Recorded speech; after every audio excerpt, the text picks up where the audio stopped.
Hello, can you all hear me?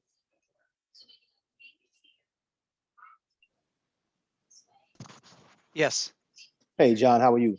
I'm well. How are you? All right, all right. I'm traveling, so I was trying to make sure I had a good connection. Ah, Is there somebody from county on? Is the IT team on? I believe they Thought I, are. thought I saw somebody else on there. Guess I'll wait. I want to share my page, and I don't know if I'm gonna be able to do that. All right.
If there's anyone from county IT on, please let me know when you join.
Posting things, isn't it?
Transform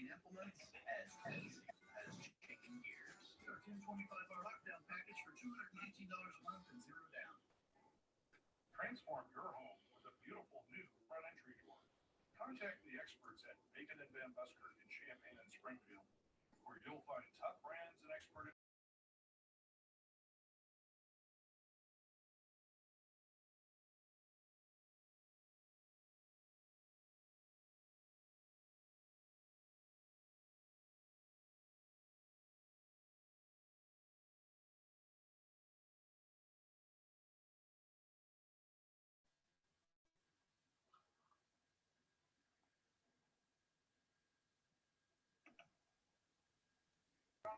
Fridays on the news at 5 and the news at 6 on WCIA3 News is sponsored by Kramer's Siding and Windows. Stanley.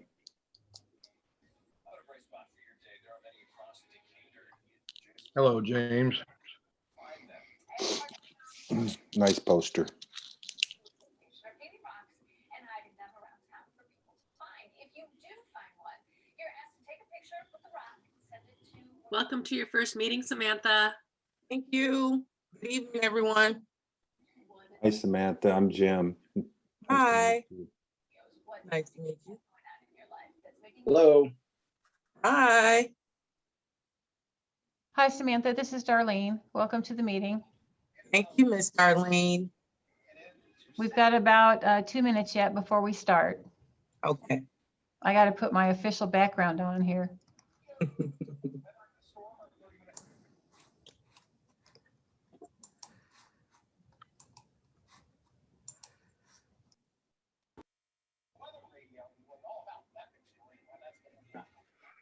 I mean, reveal.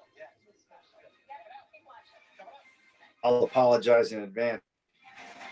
I have to get that problem with, but I'm on last to work on a house for Habitat.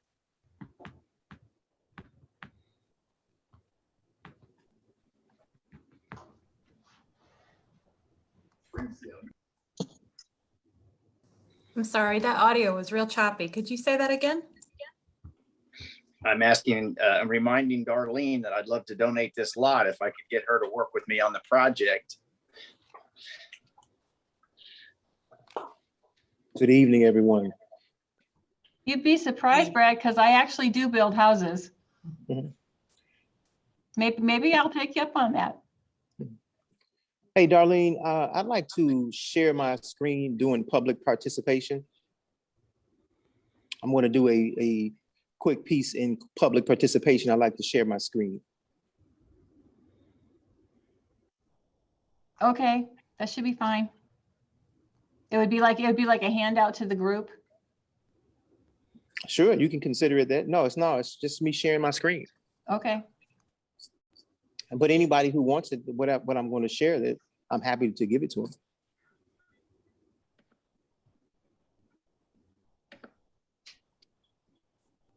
Okay, it is 6:30 and I'm going to call the meeting to order.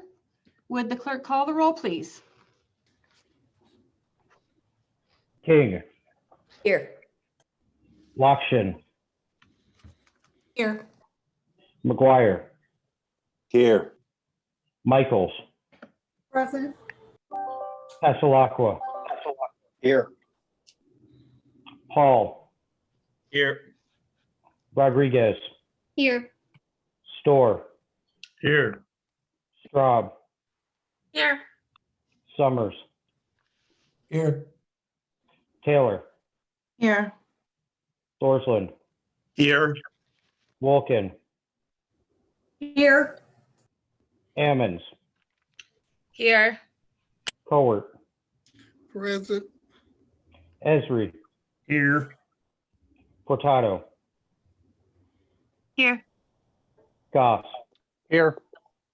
Harper, Here. Humphrey, Here. Patterson.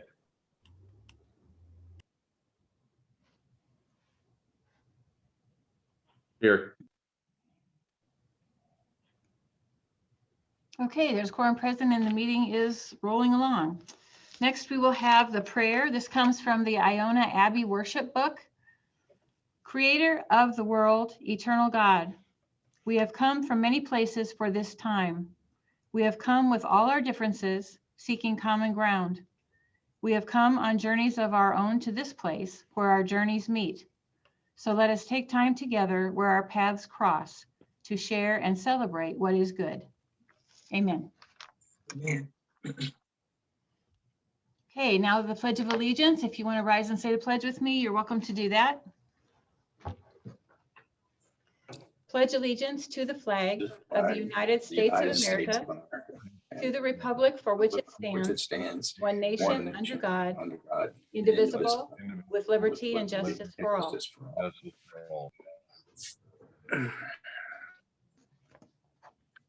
Okay, would the clerk read the notice of the meeting, please?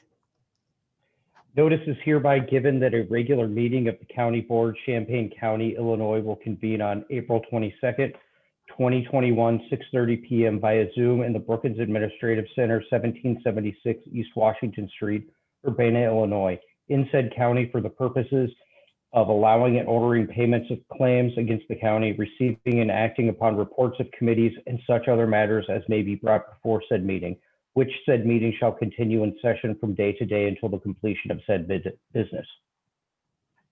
Okay, thank you, Matt. The next item is approval of our agenda. Can I get a motion to approve? Please raise your hands in the box so I can see who's talking. Ms. Taylor? I move it. Thank you. Second, please. Mr. Goss? Second the motion. Okay, we have approval of agenda in a second. Any discussion? Okay, seeing none, let's vote on that, please. Take a roll call. King, Yes. Lockshin, Yes.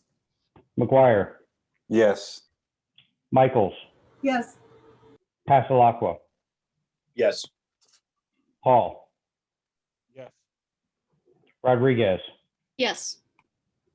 Storr, Yes. Straub,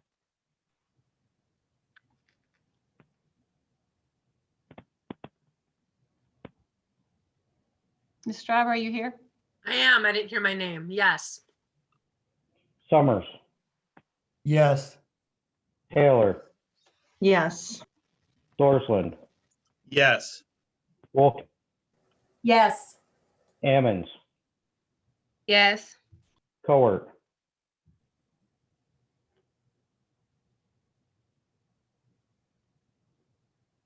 Ms. Cowart? You're muted, Ms. Cowart.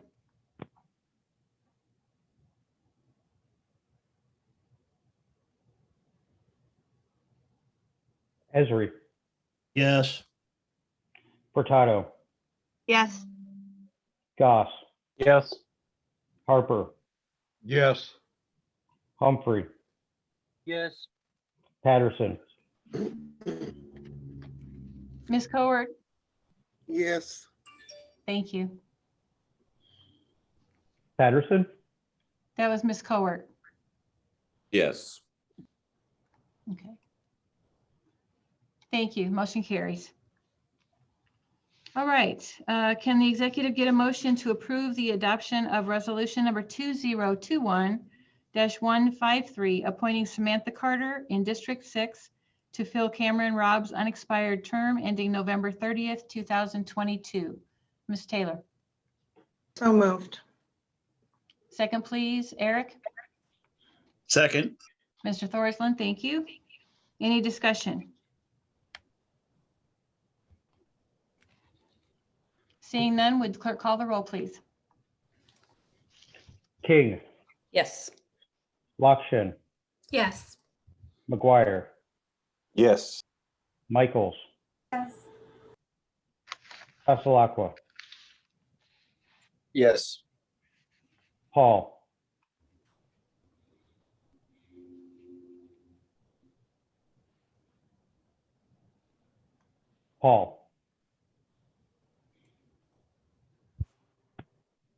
Rodriguez, Yes.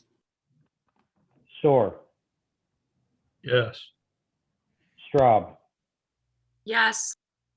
Summers, Yes. Taylor, Yes. Dorsland, Yes. Wolken, Yes.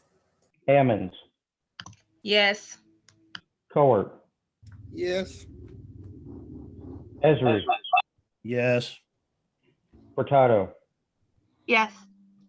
Goss, Yes. Harper, Yes. Humphrey, Yes. Patterson, Yes. Paul again. Mr. Paul, are you there? You're not muted. Yeah, are you hearing me? Yes, we can. All right, Are you voting yes? yes. Thank you. Motion carries. Okay, now the clerk will administer the oath of office to Ms. Carter. Ms. Carter, we'll have to do this on Zoom, so you'll have to look for the clerk's picture here. So, and I'm going to have to pull up the oath so I can make sure that I read it correctly. So, Ms. Carter, you may not be able to see my face, but if you would just please repeat after me. I will say I, then you say your name, and then repeat after me after that, please. All right, give me a second here. Okay, I, Samantha Carter, having been appointed having been appointed to the position of to the position of County Board Member, District 6 County Board Member, District 6, in the state of Illinois, in the state of Illinois, in the county of Champaign, in the county of Champaign, aforesaid, aforesaid, do solemnly swear or affirm do solemnly swear or affirm that I will support that I will support the Constitution of the United States the Constitution of the United States and the Constitution of the state of Illinois, and the Constitution of the state of Illinois, and that I will faithfully and I will faithfully discharge the duties discharge the duties of the position of County Board Member County Board Member to the best of my ability. to the best of my ability. Congratulations and welcome to the board. Thank you. Okay, thank you. Welcome, Ms. Carter. Thank you. All right, the next thing on our agenda is item number 8, which is the date and time of the next regular meetings. As usual, we're having our standing committees. The note for this month is that we are having a study session on April the 27th at 6 o'clock. Note the time is at 6 o'clock, not 6:30. So keep that on your calendar, please. And the next item is the public participation time. I'm looking to see if we have public participants. We do have a public this night. Mike Ingram would like to speak. Hello, everybody. Coming through okay? You're doing fine. Great, thank you. I just wanted to congratulate Samantha Carter and welcome her to the show that never stops. This is obviously this used to be my seat, and through the musical chairs that we've done, I'm excited to have landed it at Ms. Carter. I get to add her name to a list that I recently worked up that I wasn't able to find anywhere else, but I did this list and I thought it was interesting to note that Ms. Carter will be the 20th Black board member on the Champaign County Board. So she joins a distinguished list, and I thought it might be interesting to recap those. The first being in 1978, which was only 6 years after the first woman was elected to the Champaign County Board. Lois Perkins was in 1978. Of course, the wonderful and talented Ms. Lorraine Cowart was in 1982 and is still here on this Zoom today. As I mentioned last time, Lorraine has been on the board since I've been alive, which is very impressive. Fanny Patterson was also in 1982. Lloyd Carter Jr. was 1992. LaShonda Hembrick was 1996. Patricia Avery, 1998. Catherine Hogue was 2004. Matt Gladney was 2006. Carol Ammons and Geraldo Rosales, both 2008. James Tinsley, 2016. Robert King, 2016. Kyle Patterson, 2016, Anisha King, 2018, Charles Young, 2018, Connie Dillard Myers and Cynthia Fears, 2019, Tatiana Ammons, 2020, Deshaun Williams, 2020, and now Samantha Carter, 2021.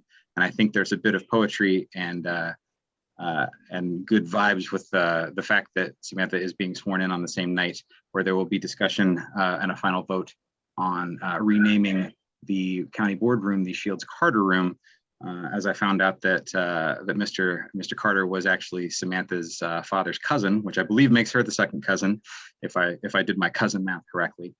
But in honor of that as well, I did want to make sure that everybody was aware that Greg Knott, who was the person who actually put forth the motion to name the boardroom the Lyle Shields Room, had a comment about this motion that's up tonight to make it the Shields Carter Room. And Mr. Knott had said that Lloyd was such a great person. We had many fun parking lot conversations after county board meetings. I put forth the resolution naming the room for Lyle Shields, and I'm very pleased to see Lloyd's name joining Lyle. They were both two excellent leaders in the community. That was a quote again from former county board member Greg Knott. I think that's very important. I think it speaks very much to the spirit of bipartisanship that we often say that we want to have and often don't find. So I just wanted to both congratulate Ms. Carter and again re-emphasize my support for the name change this evening to the Shields Carter Room. Thank you so much.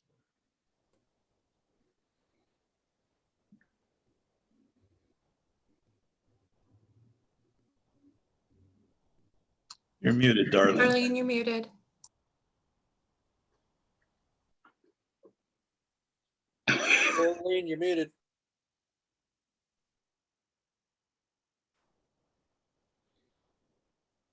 Always at one meeting, you have to have a muted person. That was it for tonight.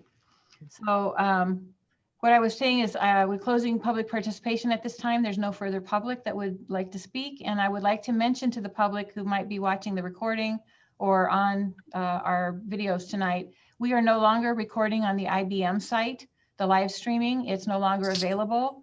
And so if you're going to watch, you need to watch on Facebook, which is certainly still available, or else after the meeting on the county clerk's website. So, or YouTube.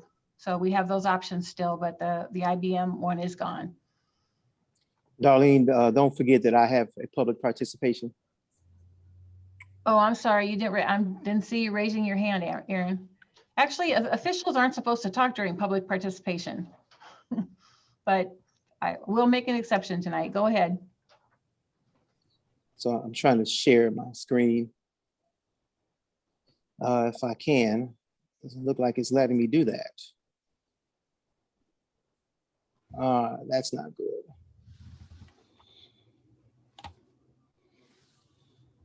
I just want to note that Mike Ingram is a public official. So I don't have it looks like I'm not going to be able, because I'm on my phone, I'm not going to be able to share the screen. Apparently it's not working correctly. But I can walk you all through this. This is just a quick rundown in relationship to spending in the clerk's office. There's been several comments about that, so I wanted to clarify a few things. So the first thing I want to make sure that shouldn't this be during the regular session of the county board if we're going to talk about county business? So let me just clarify here. So during public participation, it's the opportunity for the public to speak to the board about public issues. The officials have other times during board meetings to be able to speak to the board.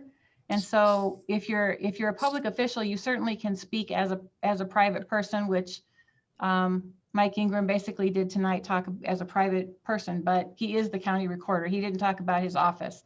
But Aaron, if you want to make a report about your office, this wouldn't be the right time to do that.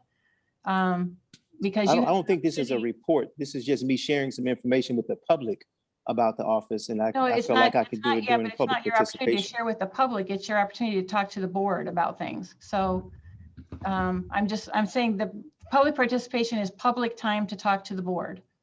So if you want to share information about your office, I'm happy to distribute it as a handout with the meeting minutes, but it's not really this time to do that. Just a point of order. Our rules specify that county board members may not address the board during public participation, but there's no language about public officials. Well, that's Thank because you. public officials are on the agenda. So No, well, but there's nothing in the rules that says that public officials can't speak. And I will say that the former recorder on multiple occasions spoke during public comment. So I just don't understand the fight here. If he has something to say, can we just hear him out and move on? I'm fine I with still tonight. have a point. I'm fine for tonight hearing him say it. I'm just letting you know this process. I still have a problem with the point of order. Jim, can you stop yelling out all the time? Raise your hand. Who put you in charge of me? Excuse me, guys. I'm running the meeting, if you don't mind. But I made a point of order. You did. And he's a the public point of- official The point of order, I'm that has making an the agenda point, item Jim. of his own to present information. We can't Yes. respond to his information in the public participation. Okay, and I'm agreeing with Jim's point of order in that this is not really the appropriate time to make reports about office matters to the board. There's an opportunity for the officials to all do that during the board meetings, but tonight, Aaron can say what he wants to say. There won't be a discussion. It's just a report. He can do that. So go ahead, Aaron. Well, thank you. I just wanted to note, and I will be happy to share this information with the board, but the projected spending by the previous administration for the election equipment was $996,900, almost $1 million. And there's a letter addressed to Mr. Matt Grandoni, who was the director of training in the previous administration, highlighting that. And then they were also going to spend, once they finished purchasing that through a payment plan, it was going to cost the county another $160,000 in interest payments. So it was going to be well over $1 million that they was going to pay for the election equipment. Through negotiations with the current vendor, I was able to get that cost down to $834,000, which was a savings to the county of $162,900. There was also an agreement between my office and the board to pay for the DS200s in 2020, which was going to be $483,000. And then the express votes in 2021 for $351,000. The cost of the DS200s was initially calculated at $483,000, but we ended up spending $375,495, another savings of $105,505. We used our automation funds for our new computers, so we didn't ask for funds from the county for that. In 2020, I was asked to return money to the general fund, and I gave back $35,000. My office was supposed to receive the $351,000, but due to COVID and a change in the projected revenue for 2021, I agreed to accept $85,000, another difference of $266,000 that the board has had, well, the county has not to this point had to pay. We also saved $75,000 on election judge pay during the 2021 consolidated election by clustering the polling locations. So that total of savings, as well as during the COVID, because of the COVID impact on all election authorities, we appropriately promoted vote by mail as the safest option for voters to cast their ballots. So I had to purchase several big ticket items and smaller ancillary items that I would have had no other choice but to requisition from the board without the help of the grants we secured. Items such as a mail sorter and scanner that was $72,000, a mail opener that was $35,000, printers specifically for vote by mail that was $10,000, the mail vendor, which was $73,000, drop boxes, including the 6 that we're about to get now, is $28,000. Everything from baker's racks to magnets and smocks, drop box bags, for instance, that were $2,500. Extra staffing for vote by mail, $60,000. And I'm gonna skip through some of these. The sanitation workers was $15,000. The printing and mailing vote by mail applications is $22,000. All of that, those big ticket purchases were $421,800 that I did not have to get a penny from the county to do because we secured it through grants. So when you take the $436,000 that the $421,000 I would have asked you all for, you add that to the $163,000 that I saved from the initial negotiations, the $105,000 that we saved on actual payments for the DS200s, the $35,000 that we returned to the general fund in 2020, the $75,000 in savings from clustering polling locations. It's about $800,000 that I was able to save the county, not to mention the perpetual postage savings that the county will have due to the implementation of drop boxes. There was other information that I had on this slide about the number of polling locations that we've opened, the number of early voting locations that we've increased, the number of judges who have worked over the last 3 elections that I will be happy to share with you all as we move forward. I just wanted to make sure to share this information about how the spending is being done in the clerk's office, because there have been so many comments publicly and at this board about the spending in the office. And I wanted you all to see for yourselves the savings that we have brought to the office and how much time and energy we've spent in bringing in almost $1 million in grants that we did not have to ask the county for, that we would have had no other choice but to ask the county for if we had not secured those grants. So I thank you all for listening, and I appreciate all of the work that you do as well. All right, thank you. Okay, now we are moving on to the next item. So as I was mentioning to the public, you can move now to the Facebook page if you would like to watch the rest of the meeting, or watch it later on our recording on the Clerk's Office YouTube channel. All right, now we're going on to item number 10, which is the consent agenda. Can I get a motion to approve the consent agenda? Ms. Loshkin. I'm Move. sorry, Lokshin. So moved. Thank you. Second? Ms. King? Second. Thank you. The consent agenda has been moved and seconded. Is there any, I'm sorry, there's no discussion here. Would the clerk call the roll, please? King, Yes. Lokshin, Yes. McGuire, Yes. Michaels, Yes. Passalacqua, Yes. Paul, Yes. Rodriguez, Yes. Storr, Yes. Straub, Yes. Summers, Yes. Taylor, Yes. Sorsland, Yes. Wolken, Yes. Ammons, Yes. Carter, Yes. Cowart, Yes. Esri, Yes. Furtado, Yes. Goss, Yes. Harper, Yes. Humphrey, Yes. Patterson. Yes. Okay, motion carries. Thank you. Next is item number 11. Does any member of the board have communications about the business of the board? Mr. Goss? Thank you. I just wanted to comment that I think it's time for our board to start to have discussions about getting back into the Shields Carter room for board meetings now that vaccinations are certainly been readily available to everyone. We have plenty of space in there to socially distance. We can use masks, and I think we have better, robust discussions. May have to talk about something like continuing to do public participation on Zoom, but I think it's time that we got back in the boardroom for in-person meetings. Thank you. Okay, Mr. Humphrey?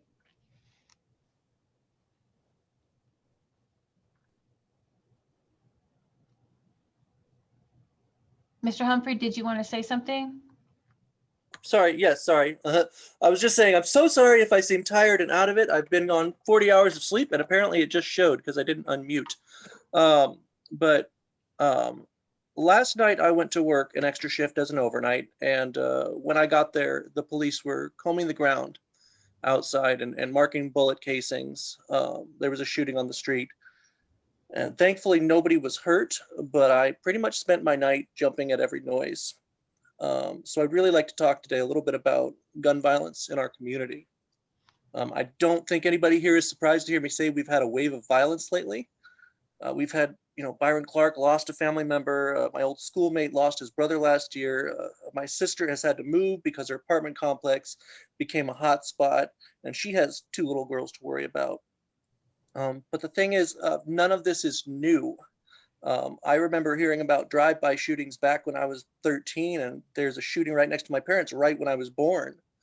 And it's not just here. Like, it's not just like a Champaign-Urbana problem either, because I lived in Springfield for a few years, and I would stay up all night counting the number of shots. But I think it needs to be emphasized, especially as we're hearing these stories and that they're coming to us and we're all acting shocked. It's not going to be more cops and a harsher district attorney to stop this violence. I know it's super tempting to think that this is the fault of the Black community or liberalism or lack of parenting or whatever we're blaming it on these days, because it always seems to change. But here's the problem with that mentality of thinking more cops and harsher punishments is that you could have 1 million cops, a cop on every corner, and you could lock up every single criminal in Champaign County, every single one, lock them up, throw away the keys, and in a few years, the violence would be back again. Because the core root causes of violence, poverty, lack of access to education, healthcare, housing, mental health care, systemic racism, white flight, all of those things would still be there. Throwing law enforcement at a societal problem is like wiping someone's nose and saying, look, your cold is cured. I don't know how else to explain it to people who are really angry about this but don't want to act, except to say that people who have a good paying job and a good roof over their house and access to mental health and a family at home don't just wake up one day and decide, hey, I'm going to go and throw all that away and shoot at my neighbors. It takes trauma and decay and suffering and neglect to get to that point. We have got to start looking as a community, as a board, at our violence as a systemic problem that gets worse when we ignore it. If we really want to remove the causes of violence in our community, we don't need Blue Lives Matter rallies or a few cops in jail from cases that are around the country. It's going to take shelters and addiction treatment and social workers and therapists and job trainers and school counselors and housing vouchers and a million other things that can uproot the causes of the community violence that's been going on my entire life and well before then. And I guess I just want to say that next week we're going to have this study session to talk about this $20 million and what we might do with it. And I can pretty much already hear some of the arguments going back and forth. But I want all of you to consider for a moment a possibility that we could use this money to change this community for the better. We can begin the kind of work that will stop the killing by targeting this problem at the source and that we've known was there all along. And I'm not saying that that would change anything overnight. It takes a hell of a lot of time to undo generations of suffering and problems. But I'm saying we have a golden opportunity to come together in a bipartisan and community uplifting way and do something that will save lives, even if we never get to know that we saved lives.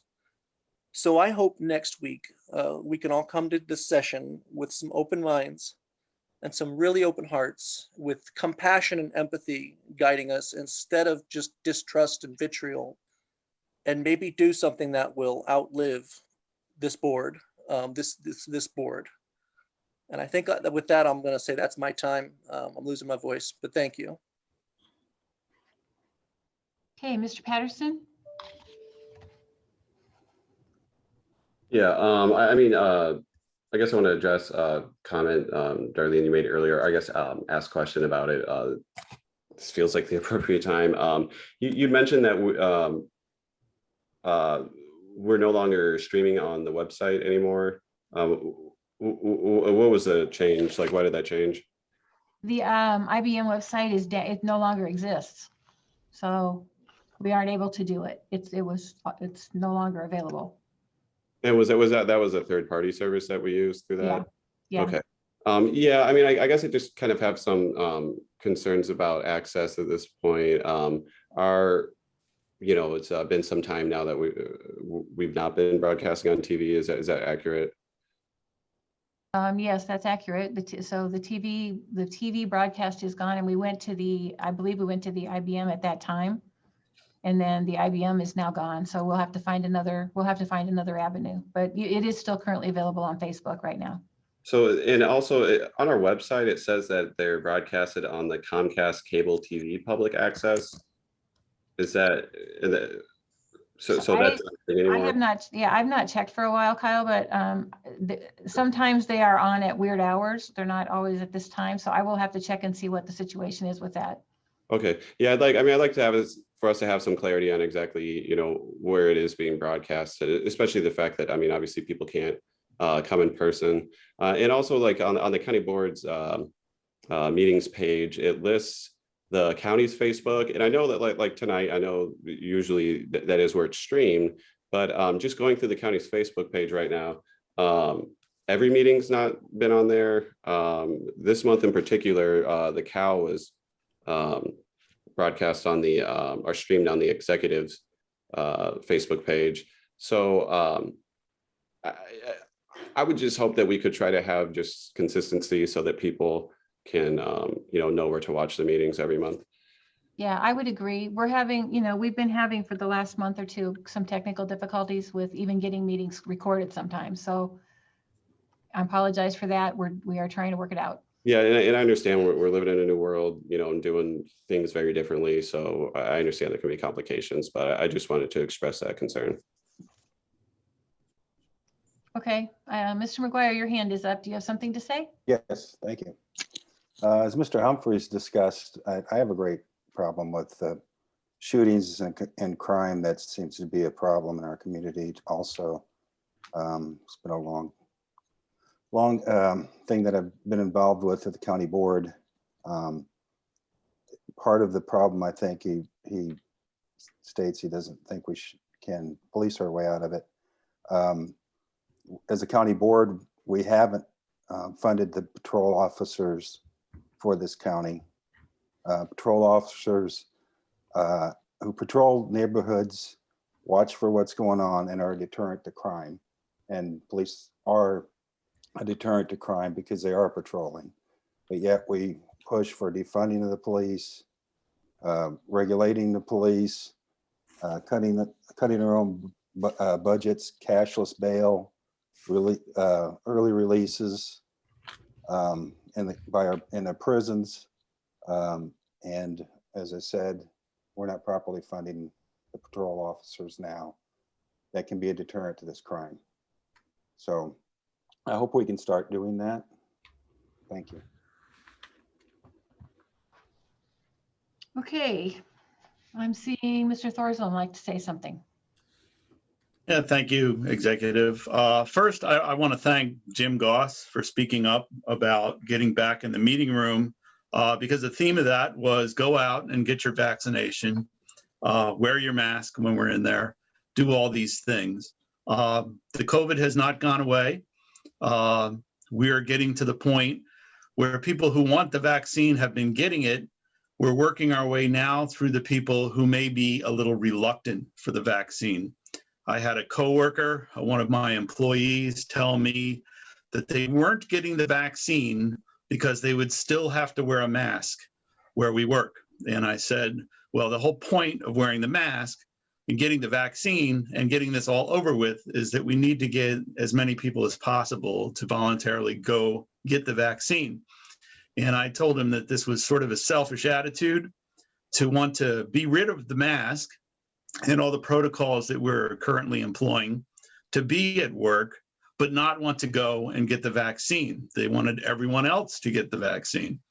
So I am encouraged to hear Jim, and I hope that most of the caucus of both sides, both parties, are encouraging everyone they can to get the vaccine. It's becoming more available.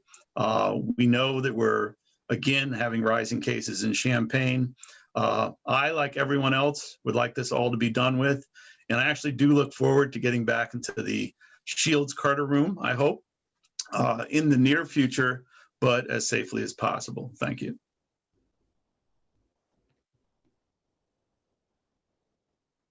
Okay, I see one more hand, Ms. Carter. Yeah, I just wanted to definitely point out the violence also in my district, especially we have been experiencing high numbers of calls for gunshots fired. And, I think it's going to take the police department and the community as a whole. When I was growing up, we could specify what officer would be on what shift. We'll see them in the neighborhood. They'll speak, we'll speak. I don't see any of that happening anymore. And I kind of think sometimes to a certain extent, maybe the officers are scared, I say the citizens are somewhat scared too, because all of the increased violence with police shootings. But it's definitely a community effort. Also, I was able to get vaccinated today at Bethel. Everything went fine. I was scared. I was holding on to the bitter end, but I wanted to make sure that I got the right one. And I decided to go with Moderna, and I've had no problems. And I'm going to go back on May 20th to get my second vaccination. Oh, and I'm sorry, I'm trying to get used to the order of operations, and I did miss my cue promotion. And just to let you guys know that my family is just very happy for the naming of Floyd Carter, the room at the regional planning.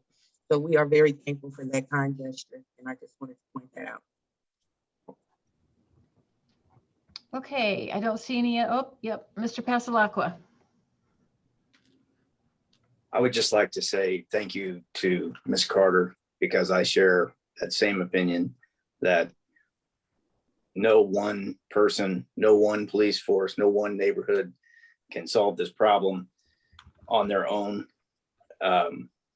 And I just can't tell you how much I appreciate your attitude on meeting number one, and that sounds great. So welcome and thank you for your comment. Thank you. Okay, thank you. I think we'll move on now. We're down to approval of minutes. Can I get a motion to approve the minutes of March 18th, 2021? Mr. Pasalakwa, is your hand still up? Mr. Goss? Move to approve. Okay, thank you. Can I get a second? Ms. Taylor? Second. Thank you. Any discussion on the minutes? Okay, would the clerk call the roll, please? King, Yes.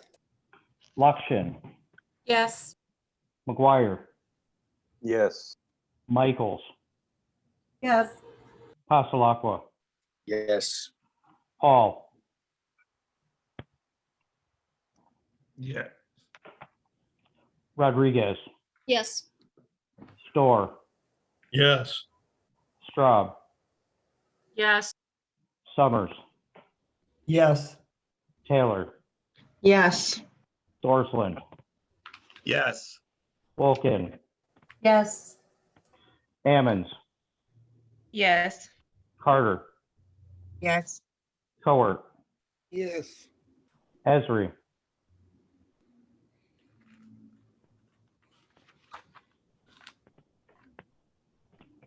Esri, Yes. Furtado, Yes. Goss, Yes. Harper, Yes. Humphrey, Yes. Patterson, Yes. Okay, thank you. Motion carries. Next is item 13. The litigation committee is, there's a case that we need to decide on tonight. Keith Ruling is here if people have questions. In order to talk about this very much, we would have to go into closed session. So I would entertain a motion for adoption of resolution number 2021-154, authorizing the full and final release of all claims in this case. Can I get a motion? Mr. Thorsland, So moved. Mr. Patterson, Second. thank you. Any discussion? Ms. Michaels? Real quick, I believe this was what was discussed in the last litigation meeting, if I'm correct. Yes. Okay, great. Thank you. Any further discussion? Will the clerk call the roll, please? King, Yes. Lakshin, Yes. McGuire, Yes. Michaels, Yes. Pasalakwa, Yes.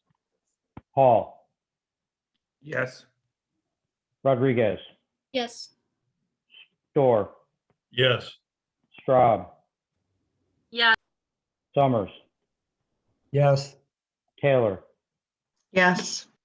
Storsland, Yes. Wolken, Yes. Ammons, Yes. Carter, Yes. Howard, Yes. Esri, Yes. Furtado, Yes. Goss, Yes. Harper, Yes. Humphrey, Yes. Patterson. Yes. Okay, thank you. Motion carries. Next is standing committees. So the summaries of action taken at the county facilities meeting, April 7th, 2021 are accepted and placed on file. Can the clerk, can I get a motion for the environment and land use summary of act? Oh, I'm sorry. We're going to do summary of action first. Summary of action from environment and land use from April 8th, 2021 meeting are received and placed on file. And then now would the elect chair make the committee's recommendation regarding item number 1? Mr. Thorsland. Yes, I'd like to, but I do have a change. So I will make that as part of my motion. I move to adopt the resolution 2021-121 opposing SB 1602, amending the county's code to add requirements for commercial wind energy facilities. And just to clarify, you have in your handout the resolution. I would like to change by addition under now therefore be it resolved to add point number 1. This is a little bit of housekeeping. The Champaign County Board opposes SB 1602, amending the county's code to add requirements for commercial wind energy facilities, period. And then making number 2 the current number 1, asking the county executive to be directed to provide copies of the resolution. Okay, thank you. Mr. Esri, are you seconding? Yes, seconding and with the changes as well. Okay, thank you. Discussion. Mr. Passalacqua. I would just like to point out that Mr. Thorsland and myself happened to be on the ZBA when we spent numerous hours crafting this wind ordinance for our county. And I think we were all very proud of it. And if you could just ensure me that we are opposing anyone changing all the work we did with this resolution, I would certainly support that. Okay, Mr. Patterson. Eric, could you just read the amendment again? I didn't catch all that, sorry. Yes, I can. This again would be under now therefore be it resolved as point number 1, replacing the current point number 1, and says as follows. The Champaign County Board opposes SB 1602, amending the county's code to add requirements for commercial wind energy facilities, period. And then point 1, as it's currently written, would become point 2. Okay, any further discussion? Seeing none with, oh, Mr. Patterson, did you have another question? Yeah, I just wanted to comment. I have been in touch with a couple of our legislators that represent Champaign County, and they seem interested in working with us on fixing the issues that we're seeing with the bill. I've talked to Eric and John Hall about this. And just so we're aware, I guess there is plans for an omnibus energy bill that should be coming out of the state in the next few months. And the expectation is that this would be tied into that. So I am in touch with them to, make sure that we can get rid of some of the aspects that would affect our ordinance. Okay, any further discussion? Seeing none, would the clerk call the roll, please? King, Yes. Luxian, Yes. McGuire, Yes. Michaels, Yes. Passalacqua, Yes. Paul, Yes. Rodriguez, Yes. Storr, Yes. Straub, Yes. Summers, Yes. Taylor, Yes. Storsland, Yes. Wolkin, Yes. Ammons, Yes. Carter, Yes. Cowart, Yes. Esri, Yes. Furtado, Yes. Goss, Yes. Harper, Yes. Humphrey, Yes. Patterson. Yes.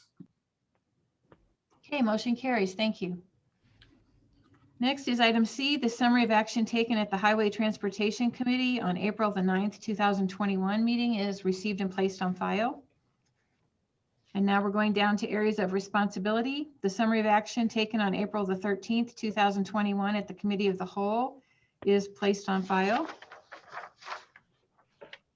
And would the policy chair like to make the committee's recommendation regarding item number 1? Mr. Storr.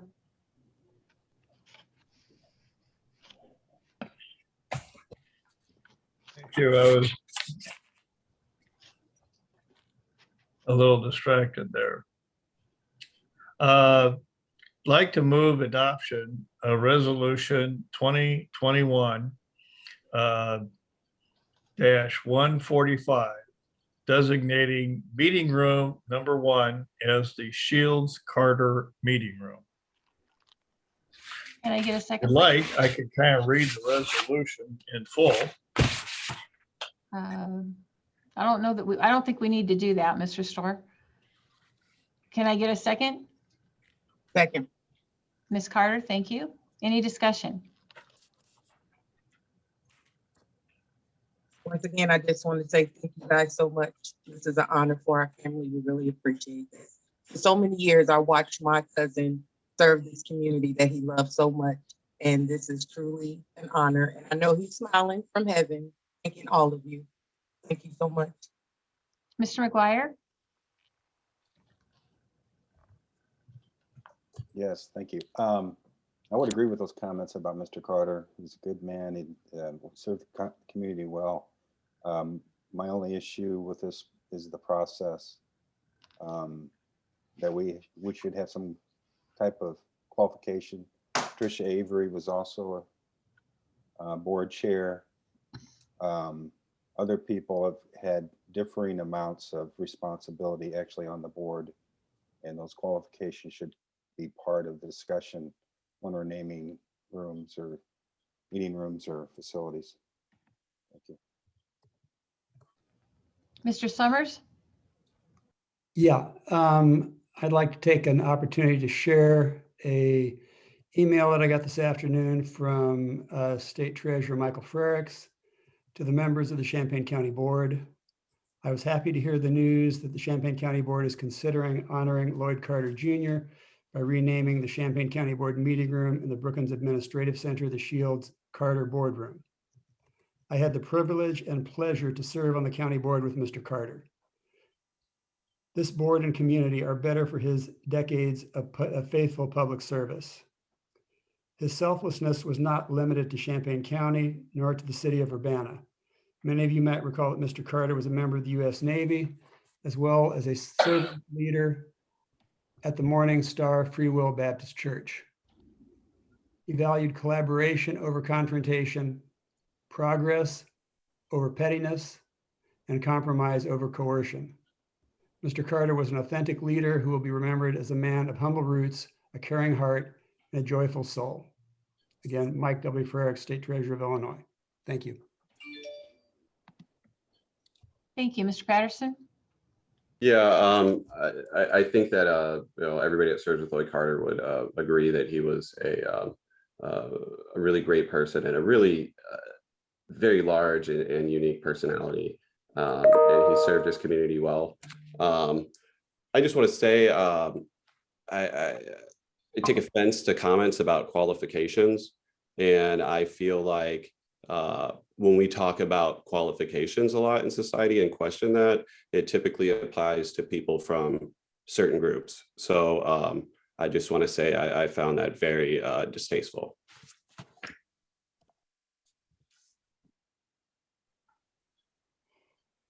Can I respond to that?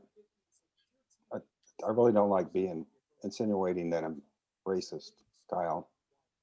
I don't think it's appropriate to make those And comments. don't say racist I things. knew- Yeah, you just insinuated it.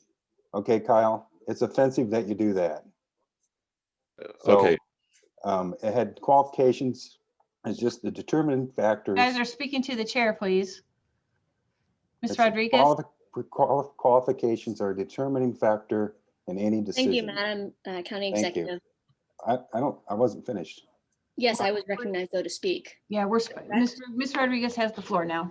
Thank you so much. She didn't have her hand up when I did. started my I had my hand up. conversation. Okay, you're speaking person to I the was- chair. You're speaking to the chair, Ms. Well, the Rodriguez. chair should run the meeting properly so that the people that have their hands up can make their comments and complete their comments when they're being insulted. Okay, you're not speaking to each other. You're speaking to the chair. Madam Go Chair, ahead. Go ahead, Emily. I would just like to acknowledge, I guess, state again to you, when a member of our leadership says anything, it is, you can bet dollars for donuts that it is the most moderate and common sense thing that this caucus would articulate. It would be articulated in a more, we would have stronger words. I think that our chair is, again, being gracious. Just wanted to put that out there. Thank you.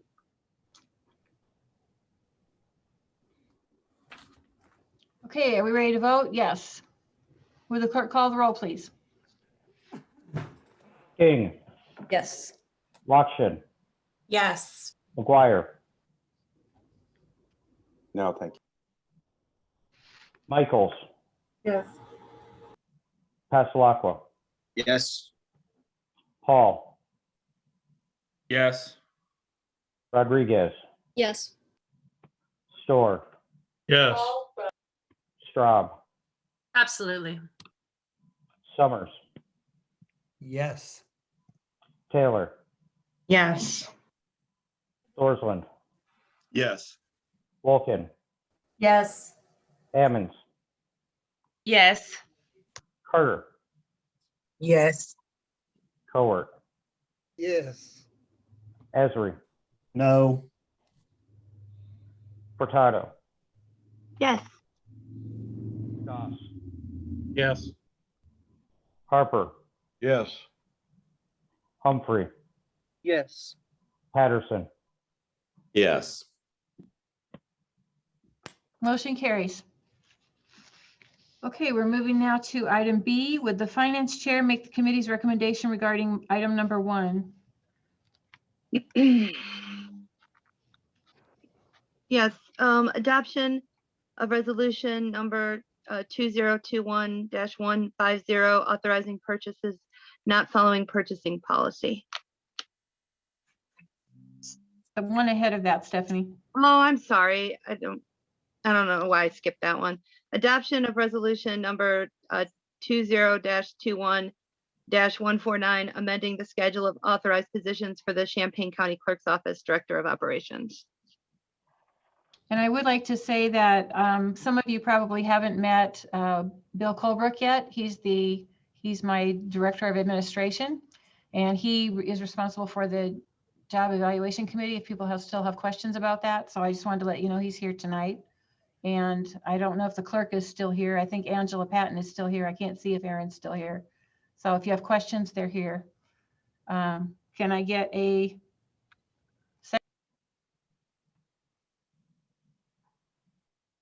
Second. Thanks, Mr. Patterson. Okay. Discussion. Any further questions or discussion on this? Seeing none, would the clerk call the roll, please? King, Yes. Lockshin, Yes. McGuire, No. Michaels, Yes. Passalacqua, Yes. Paul, Yes. Rodriguez, Yes. Storr, Yes. Straub, Yes. Summers, Yes. Taylor, Yes. Dorsland, Yes. Wolkin, Yes. Ammons, Yes. Carter, Yes. Cowart, Yes. Esri, No. Furtado, Yes. Goss, No. Harper, No. Humphrey, Yes. Patterson. Yes. Motion carries. Now we're on to new business and the resolutions about purchasing policy. Can I get a motion with, are you guys fine with putting A and B together? Okay, seeing no objection. Can I get a motion to adopt resolution number 2021-150, authorizing purchases not following purchasing policy, and resolution number 2021-151, authorizing payment of claims? Mr. So moved. Summers. So moved. Thank you. Ms. Furtado. Second. Thank you. Any discussion on these items? Would the clerk call the roll, please? King, Yes. Lakshin, Yes. McGuire, No. Michaels, Yes. Passalacqua, Nope. Paul, No. Rodriguez, Yes. Storr, Yes. Straub, Yes. Summers, Yes. Taylor, Yes. Dorsland, Yes. Wolken, Yes. Ammons, Yes. Carter, Yes. Cowart, Yes. Esri, No. Furtado, Yes. Goss, No. Harper, No. Humphrey, Yes. Patterson. Yes. Motion carries. Can the executive get a motion for resolution number 2021-152, authorizing an interfund loans from fund reserves to other funds?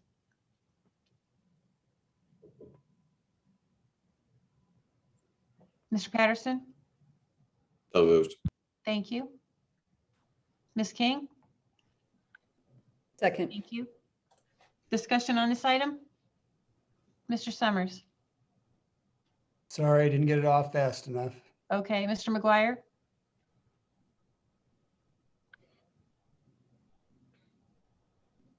Yes, I had a question. I don't question three of the funds, especially the Victim Advocacy Grant or the Child Advocacy Center, but the election assistance transfer and funding, can I have a little bit more information about why that is? And what the election assistance money is going to be used for? I think this item should be removed so we can vote on it separately. It seems like an increase in funding for the department.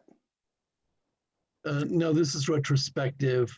This is something that we did last year to make sure that any fund that had to make expenses before the end of the calendar year and were reimbursed in January, just have their books redressed. So it's strictly accounting. So the increased cost of the position that we just voted on wouldn't cause a budget issue that you're trying to cover in the end of the year? That's my concern. Yeah, That would change the policy of the county board that in the number of votes required. You're funny. No, this is totally about last year. This is only about there was a slight period of time when there was a negative cash position for the county clerk's fund only because they didn't get their reimbursement. This is probably election equipment. It has nothing to do with the previous resolution. So the reimbursements come after the beginning of the year, which is after the end of the year in which the expense occurred. And so technically they borrow, and then that money comes back to them after in the new year. This is strictly an accounting matter. Stephanie wanted to answer the question in a different So way. this is a loan for last year, for 2020, It's rather than 2021. correct. It's a year-end accounting balance, Jim. Yes. So go ahead, Stephanie. So all four of them are grants that had expenses against the grants and then got reimbursed. But the reimbursement didn't come until this year. So we have to have an interfund loan to cover the expenses for last year. But then we'll get the reimbursements for this year and those funds will be made whole. Right? So it's just a timing issue of reimbursement from grants. None of them are new money. None of these funds are going to be permanently depleted. It's why it's a loan. There's not actually a budget increase for No, last year. these are all grants which we have previously voted on, but the timing of when we get the money is different, right, than the calendar year. That's all four. That's all four of these are. And I talked to the auditor about it because I had questions about all of them. But that's sometimes when we receive the grant money, doesn't neatly line up with the calendar year. And so for accounting purposes, we can't have a zero balance, but at the end of the day, we'll get it all back. Thank you, Stephanie. I can say all of these are state grants, and so they're likely on a July-June year, and our calendar year ends in December, so they're not really that concerned about getting us a reimbursement by December. They're waiting, you know, they'd like to wait until later in the year for them.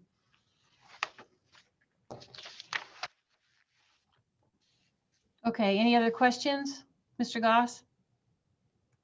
Yeah, my only question would be why are we waiting till April to do this? Why didn't we do this in February or March? I mean, we're already a quarter through the year. If these transfers happened at year end, shouldn't these come up to us in January? If they happened in the last calendar year, we should have approved these in January as opposed to maybe even December.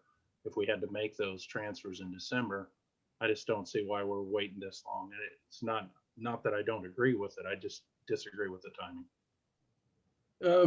You know, Diane has her hand up, but I think that Dan, let's have your question as well. Go ahead, Diane. Is that okay? Yeah, just real quickly, mine is sort of related to this, but not, is that many times what we've done is we've borrowed money before tax dollars are issued, and I didn't know if you'd foresee $1 million, $1.5 million. Oh, thanks, Stephanie. I see you nodding because a lot of times we do run short because we don't get our tax dollars, and so there's also a facet where we would borrow from the general to, you know, balance everything out, and then it all gets paid back when the tax dollars roll in. So I didn't know if you foresaw that coming this year or not. That kind of goes a little bit to Mr. Goss's question. The year is formally closed out after February, and so I really wouldn't be able to bring this to you until the March Committee of the Whole, and I have to submit things like that in the packet fairly early. I'd have to look at the schedule to see when the second Tuesday in March was. So April is the natural and expected month to submit this resolution. I think last year I did it in May, and Diane Michaels asked me properly then, isn't it a month late? Because it was in May. So the timing's perfectly proper to do this today. The question about whether you know, we foresee needs to borrow. No, there are also funds where we have the revenues before we have to make the expenditures. As a county overall, we don't run short, but line item by line item or fund by fund, there might be the need for the expenditures to happen before the revenues come in, and that's why we have this technical borrowing. But it's already been done in essence, and now we formalize it with the resolution because those are the rules. Funds have to be intact. It's just that December 31st is it's an endpoint, and we don't like there to be, you know, negative cash balances. So technically we're borrowing just to make sure that to zero, and then that money of course comes a little bit later. But no, the county has a nicer reserve than it has last year. And then that last year was even an improvement over the previous year. So I don't think that these figures are alarming in any way. It doesn't point to any cash crunch or being caught short. Stephanie has Yeah, something. Mr. McGuire, did you have another question? I'm sorry. Oh, I was going to answer Diane's question too. Oh, okay. Go ahead, Stephanie. So what Diane is speaking to is in the past, we've had to take a motion to potentially borrow against the public safety sales tax in order to make up a shortfall of usually to make payroll in April or May before the property tax first fund comes in. But as George alluded to, right now our cash reserves are okay. And I've talked to Tammy about this several times, and she has said that she did not anticipate that we would need to do that. And if we did, this body would actually have to take that motion. And so we have not had it before us because it's not going to be necessary. That's not to say it'll never be necessary again, but as of right now, our cash flow does not have that crunch that we have had in the past. So George is telling you this happens pretty much every year with certain funds. So this is a routine annual event. What Stephanie's talking about was last year we had to do a special borrowing to pay payroll, which was because we were, the finances were a little off last year. So this is the normal process that we do on an annual basis. Okay, any further discussion? Seeing none, will the clerk call the roll on the motion, please? King, Yes. Lakshin, Yes. McGuire, Yes. Michaels, Yes. Pasalakwa, Yes. Hall, Yes. Rodriguez, Yes. Storr, Yes. Straub, Yes. Summers, Yes. Taylor, Yes. Dorsland, Yes. Wolken, Yes.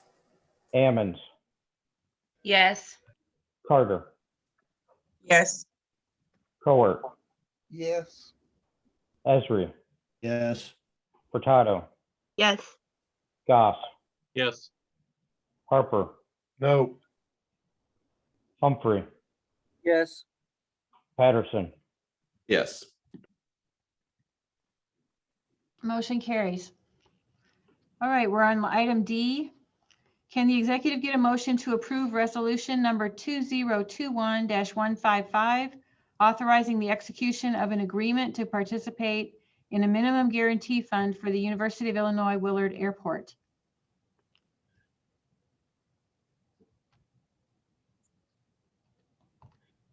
Ms. Furtado? I'll move it. Thank you. Can I get a second? Mr. Storr? Second. Thank you. Okay, we're ready for a discussion. Mr. Pasalakwa? So are you proposing me basically write a check for $15,000 to the airport?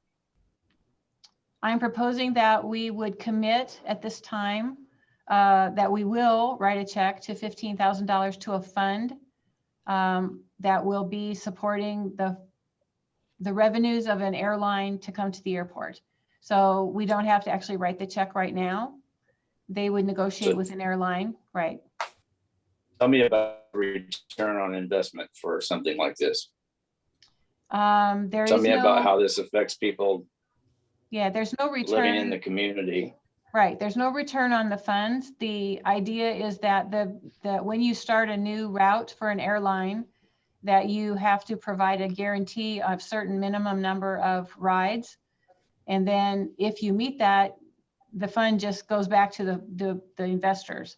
If you don't meet that, then you have to make up the difference because the airline needs to be able to fund the route. So aside from some politicians and some professors having a convenience of being able to fly to Washington, I'm just not seeing a benefit to this community. We've had airlines come in with different humps and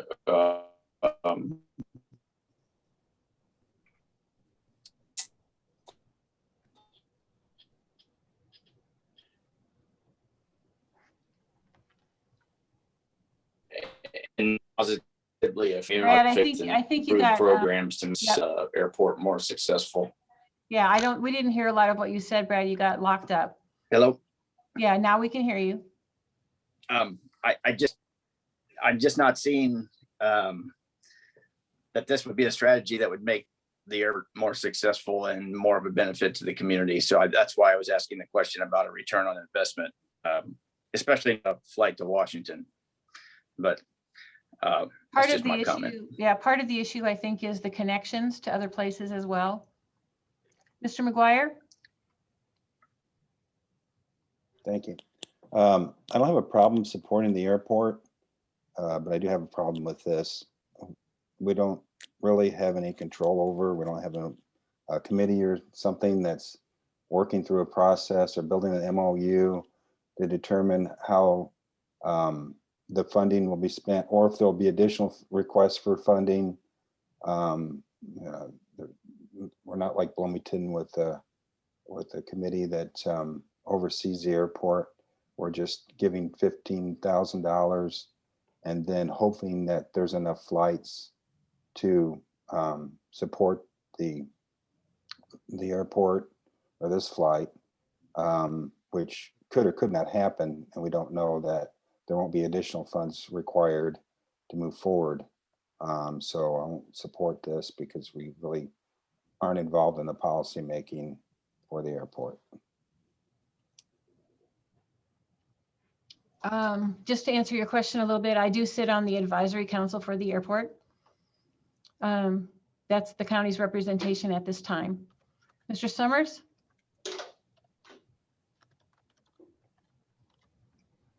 You're right, you're muted. Little technical difficulty here, sorry. I wish our folks from Visit Champaign County were here to speak to this, because I have to say there are benefits to our county in terms of tourism, ease of access for people visiting Champaign-Urbana area, Champaign County as a whole. I just think it's penny wise and pound foolish not to try and encourage greater ease of travel for people to visit our community. And $15,000 in the scope of things is not terribly significant. Again, I'm sure the folks from Visit Champaign County could speak to it a lot more eloquently than I did, but I would be in favor of this. Ms. Rodriguez? Thank you. I just wanted to add that I trust the county executive's advice in this matter. I mean, again, she's on this particular committee. I also just wanted to add to Mr. Pasalacqua's point, if you know our member of Congress, there's no way that he is flying from Champaign to anywhere. He avoids this county pretty solidly.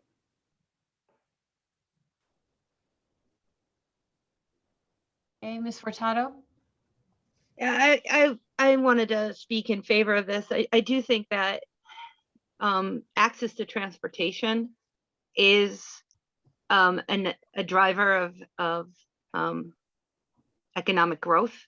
I don't know why we wouldn't want to connect our community to an East Coast hub, because that's something we don't currently have. We have a world-class university that does world-class research, that works with international scholars from around the world and international researchers. And we have an entirely, sorry, I got distracted by George, sorry. And we have a research campus that circulates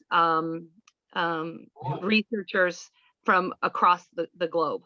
I think it's great that, we're currently connected to Chicago and Dallas, but our airport is fairly limited. And I think that I think for $15,000 worth of investment in order to create more transportation corridors between our community and the broader community in an increasingly global economy makes a lot of sense. And I think that the return on investment will be that we will be more relevant in a global marketplace. Okay, Ms. Straub. Just wanted to add that I think this will be a boon to our restaurant industry and our hospitality industry in general, for which folks have been crying out for help for a year now, and folks on this board have been talking about how we need to open up our county. Well, this is a chance to open up our county to a lot more business. It seems like a great investment to me. I will be supporting this measure. Mr. Goss? Yeah, thank you.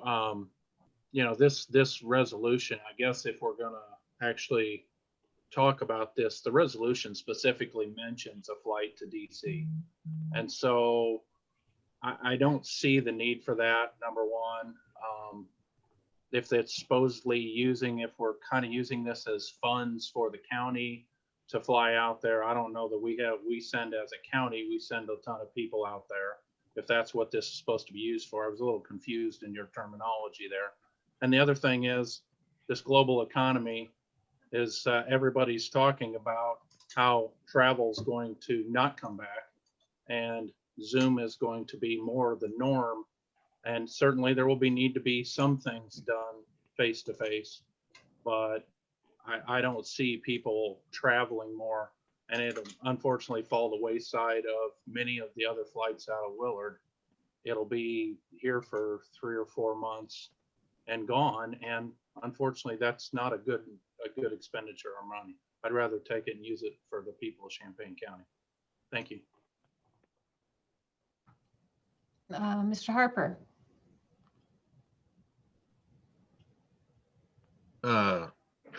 Thank you, County Executive. It's probably been 8 to 10 years ago, right before I got on the county board, I got put on a committee to study this very issue. We met, I mean, it was a large committee. There was university people there, business people, agricultural people. It was covered by a lot of us in the county. And we met a number of different times because everybody talks about the competition that Bloomington gives us. Well, I believe Mr. Goss explained to me that, and I believe in those meetings, State Farm and country companies poured a lot of money into that airport over in Bloomington. They offer free parking, which I don't know how they do. And I think with some of the research that we found back then, that there's actually a tax in McLean County for that airport. And when that issue is brought up to the group representing Willard, it became a dead issue. It was going to take a tax because, as Mr. Goss just stated, we've seen airlines come and go. I think it'd be great. Mr. Summers and Stephanie brought up, we have a world-class university. We have world-class agriculture. We have everything right here, the infrastructure and everything. But we can't, for some unknown reason, we can't maintain the flights that would be attractable to a lot of businesses and everything right now. I'm mixed emotions on whether to support this or not, because I've just seen so many different airlines come in, try to make it go, and the next thing are gone. So is that $15,000? I'd like to see more commitment from the rest of the county area businesses.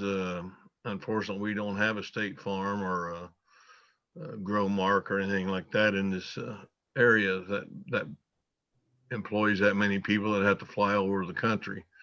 I'm still, yes, I'd love to see Willard Airport be a central airline for everybody to get from here to Chicago to Dallas to California, wherever it might be.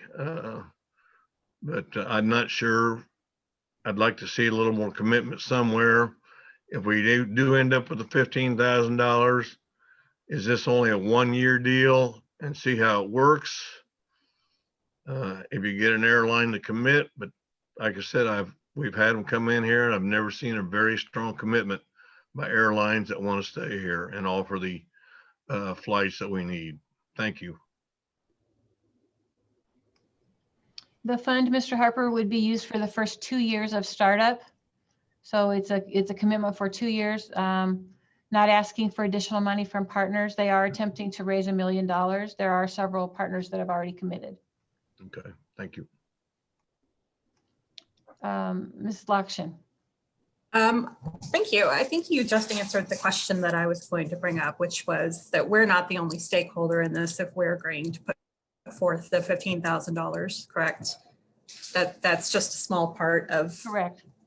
Right. And it's only going to be a check that we write if we don't meet that minimum in 2 years. So it's not $15,000 we're handing out right this second. It's just a guarantee that we're good for it if we need to be, correct? Yes, that's correct. Okay, thank you. Ms. King? Thanks. I'd just like to say that I am going to be supporting this because I know for a fact we're actually losing out even on the professors not using Willard to fly in and out of. They're flying in and out of CIRA because there's more flights and there's also more connections to East Coast hubs. So I think it would be a great thing and an opportunity for us to have more people come in and out of Willard and even have people that work here in town utilize it more often. Ms. Straub, is your hand still raised? Okay. Ms. Furtado? I did have just a quick question about the timing of this. You mentioned I think it was either in your email or your memo, that it is possible that the federal money that we're going to be receiving could possibly go towards this. And I do think that that's a correct reading of the legislation, but is there a reason that we have to act now before that clarification happens? Like, is there a timing issue with this, I guess is my question. The request is to make the commitments now. We don't actually have to write checks now. And I would agree. I think it's possible that we could use some of our American Rescue Act money to help fund this. I don't know what the exact rules are yet. Mr. McGuire? Just a quick follow-up so I understand. And I'm not against the airport or economic viability of this community. But if we're going to vote on this, we are going to be saying we're going to give the $15,000. Where's the money? What fund is this money coming from? And since it's a budget transfer, does it require 15 votes? At this particular time, there's not money being transferred. If they actually when they actually get in negotiation and they're ready to have us write a check, I would have to come back to the board for a budget amendment, which would require 15 votes, or potentially if they're doing it after we get into the budget process, which I think is likely, then I would just include it in next year's budget. It would have to have a vote to move the money, but we're going to. Right. Well, we're going to. Yeah, the request tonight is to make the commitment for it without a determination of when we will need to do it. And if I need to come back for a budget amendment, I would do that, and we would have to take it out of probably the general fund. And if they can wait and however long it takes for the negotiations, it might be able to be put in next year's budget as an actual expense.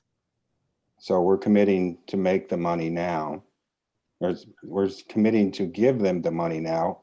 Whether Correct. we're actually voting to budget the money. Correct. And they expect to get the money if they decide they need it. So we in reality, we are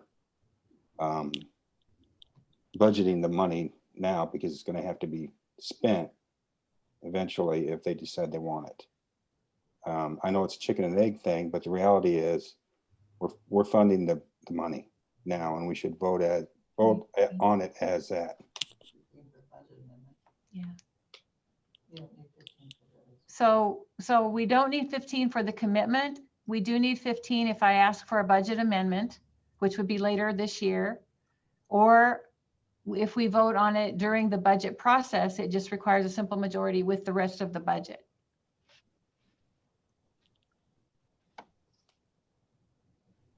So we're just trying to get around to budgeting. No, I'm not. Actually, yeah, we're not committing to the money. When you come back, we're going to have to vote to move it because they're going to expect it. And I'm fine with doing it now. Right. And I'm fine with taking 15. So I'm fine with if we vote against it, if we vote against it, you don't have the 15 votes when the money's actually moved and budgeted. I'm fine with asking for 15 forward. votes. Yes, sir. I'm fine with asking for 15 votes tonight. I understand your concern, and I think it's reasonable to expect that if we commit it, that we're actually saying it will come out of the budget somewhere. At this point, we don't have a budget for it in one of the line items. I'm not saying that we couldn't have that. I might find someplace we can take it out of. Tammy actually was recommending contingency. We do have a contingency fund. We could take it out of there without a budget amendment. Oh, I'm sorry, it still takes 15 though. So we might as well, it's fine if we just want to do 15 tonight, that's fine. Mr. Passalacqua? So in the past, I've actually been part of surveys about air travel and destinations away from here. Does there exist a report or research analyzing the demand for this particular destination from Champaign? I mean, I'm sure that airlines aren't making this proposal on a whim. There has to be some data somewhere. Is that something we can read or see? It's something that the airport has done periodically and does have a report to show that this is the highest target market that we would have. For the DC hub. The DC route is our highest priority target market, yes. So, okay, yeah, I would love to see that report. I wish that came with this resolution request.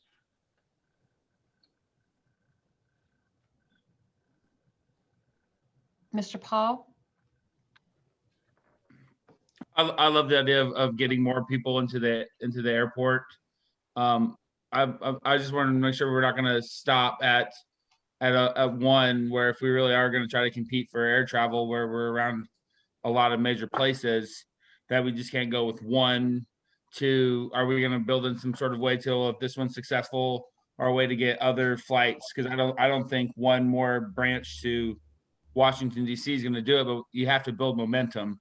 Are there plans for other with the same airline where this can go forward for other routes if it is successful and we get our $15,000 back? I don't have an answer to that. Okay.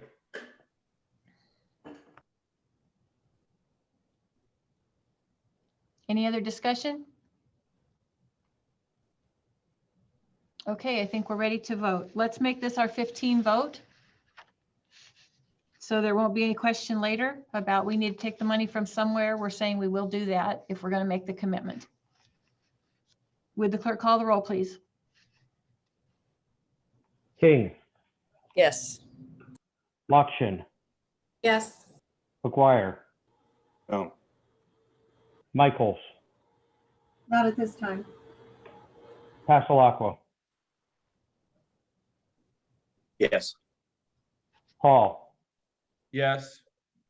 Rodriguez, Yes. Storr, Yes. Straub, Yes. Summers, Yes. Taylor, Yes. Dorsland, Yes. Wolkin, Yes. Ammons, Yes. Carter,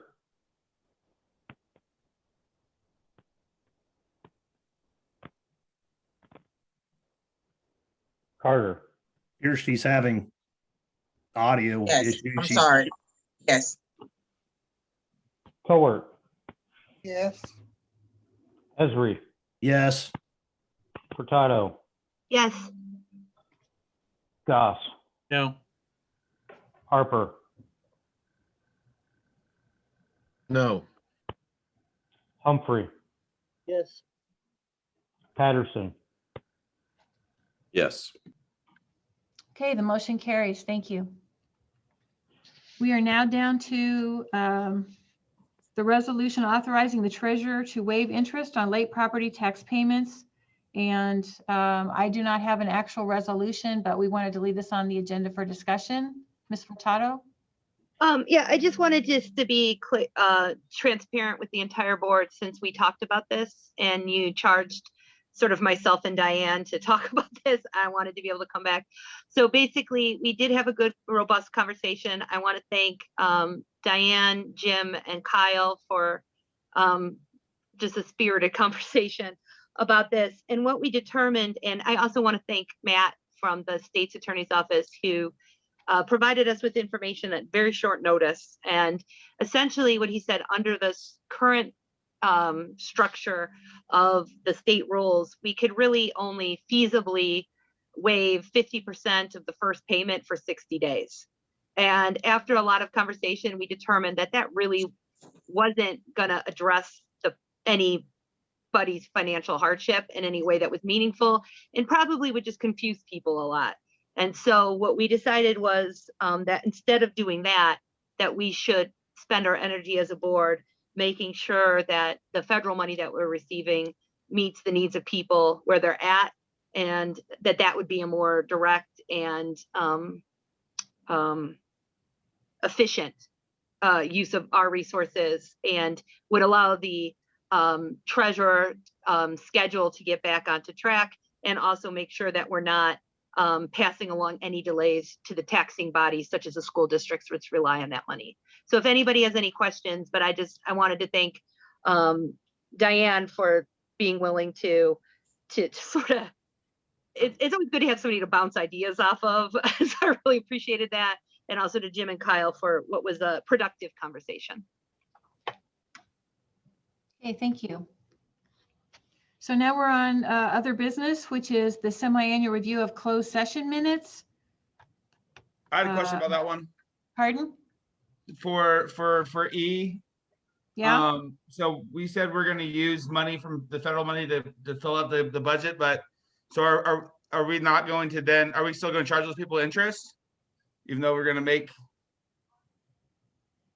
So you said we're going to use federal money. So we're going to pay the interest. We're going to make it where we could waive it, but still didn't charge them. No. Sorry. I'm sorry if I wasn't clear. What I meant was that we could, if there are people, for example, who can't make their rent, there's going to be rental assistance money that's part of that package. If there's small businesses that are having issues, there's small business money as part of that federal package. And so what we want to do is make sure that we can connect people to those funding streams that are in existence.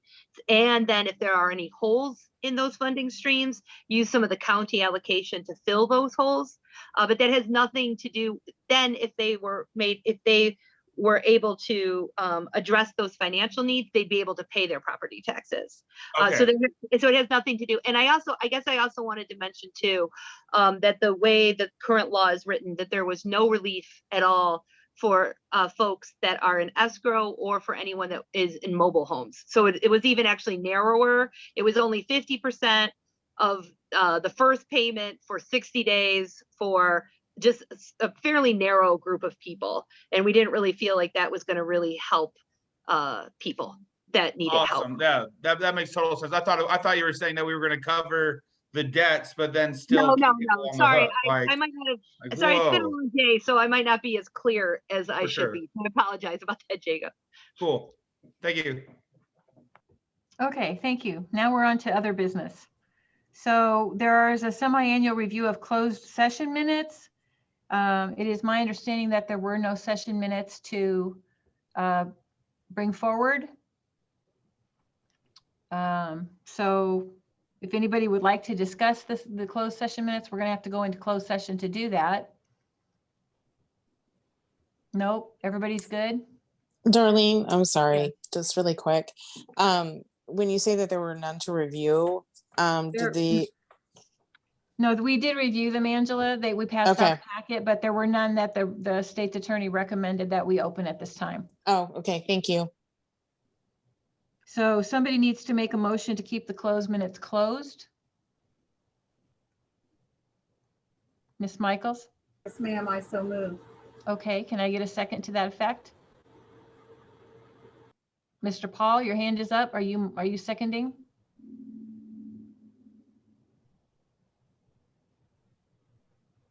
Mr. Thorsland, are you seconding? Second. Thank you. Any discussion? Would the clerk call the roll, please? King, Yes. Lakshin, Yes. Michaels, Yes. Mugger,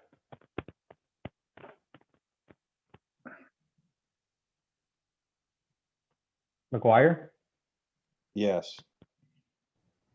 Michaels, Yes. Passalacqua, Yes. Paul, Yes. Rodriguez,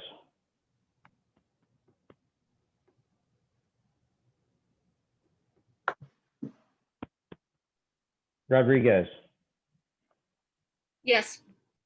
Storr, Yes. Straub, Yes. Summers, Yes. Taylor, Yes. Dorsland, Yes. Vulcan, Yes. Ammons, Yes. Carter, Yes. Coert, Yes. Esri, Yes. Furtado, Yes. Goss, Yes. Harper, Yes. Humphrey, Yes. Patterson. Yes. Motion carries. Thank you. And the last item on our agenda is discussion. I just wanted to mention to everyone, I promised to bring back to the board a report on how the COVID testing was going. I want to say that it is set up. It was a little delayed in getting set up because of the contracts that had to be signed between the university and the application that's on your phone for the public. They had to make the new kind of application to make that work. And the university, they all finally got contracts signed, so we started. And there have so far, I went over last, we're getting one test per week. I went over last week to see how it was going. We've been into it for 2 weeks. There had only been 3 people from the county that had gone for tests. As you might know, there are, most of the county employees are vaccinated at this point. So the need for the testing, they might perceive as not as great as it was before. I think also that people are still planning on using the test if they feel like they've been exposed. They still plan to go. So I will check again, but I promised to bring back the report to the board in April. So I'm doing that tonight. And I will give you another update in May. I'll go back and check and see how we're doing then, if it's getting any more people or not as many people or whatever. But I promise. So here I am. And that's all. Okay, so that said, I see no further business. So I'm calling the meeting adjourned. Thank you. Thank you and good night.